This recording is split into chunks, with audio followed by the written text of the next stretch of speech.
Welcome to your Morning Boost, your daily leadership advice to help you lead your school community. Brought to you by AWB Education and sponsored by Grundmeyer Leader Services, where together we are transforming education, one leader at a time.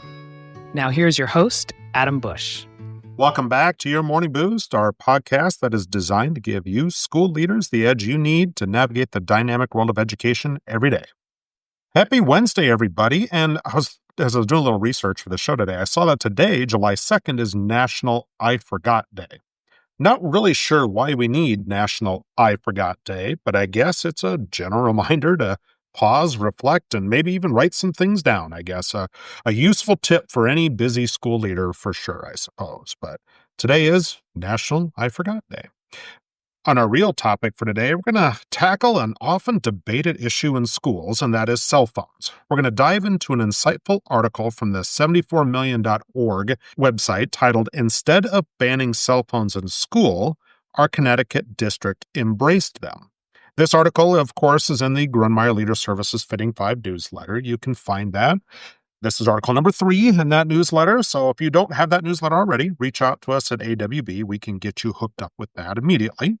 But this piece offers a refreshing perspective on how one district chose to integrate rather than eliminate cell phones. And this led to some unexpected benefits for learning and student responsibility.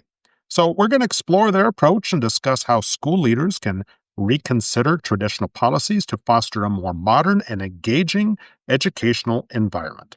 Stay tuned to discover how a different approach to technology can empower your students and teachers. So let's explore this fantastic approach to cell phones in schools as detailed in this 74million.org article. The article challenges the common instinct to simply ban cell phones and instead presents a case for thoughtful integration. The core idea here is that instead of outright bans, which can be difficult to enforce in the first place and often lead to power struggles, this Connecticut district chose to embrace cell phones as learning tools.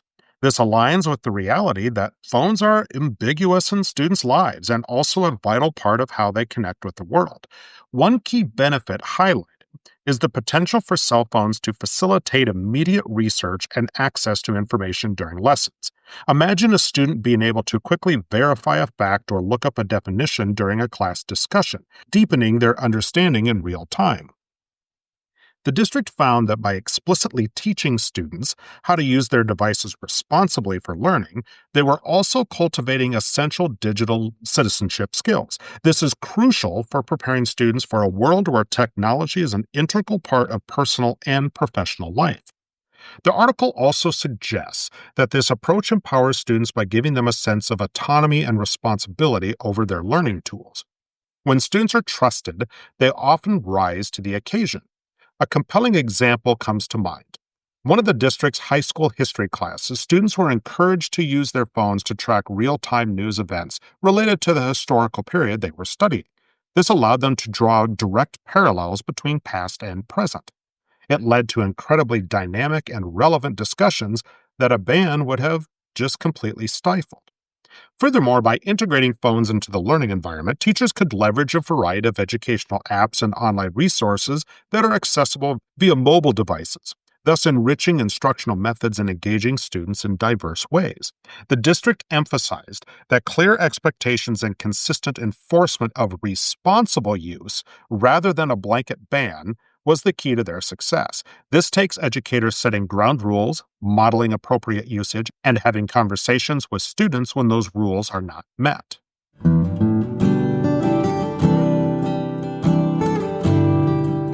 Okay, to recap this article, it offers a compelling argument for school leaders to reconsider traditional cell phone bans.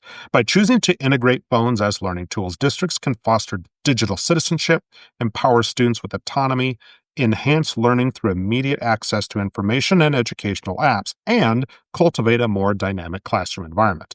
The success lies in clear expectations, responsible use, and consistent enforcement, rather than outright prohibition. I realize that depending on what state you live in, the banning of cell phones may be kind of a hot button topic. But if you have some flexibility, thinking about this from a different lens of don't do it versus how to do it may be worth your time. If you have a chance to check out this article, I would strongly recommend it. Again, you can get a hold of that in the Fitting 5 newsletter. Reach out to us at AWB Education by going to the show notes, the link in the show notes, and we will get that sent to you immediately. But otherwise, have yourself a wonderful Wednesday. Thanks for joining us again on your Morning Boost, and we will talk with you again tomorrow. You have been listening to your Morning Boost by AWB Education in partnership with Grundmeyer Leader Services.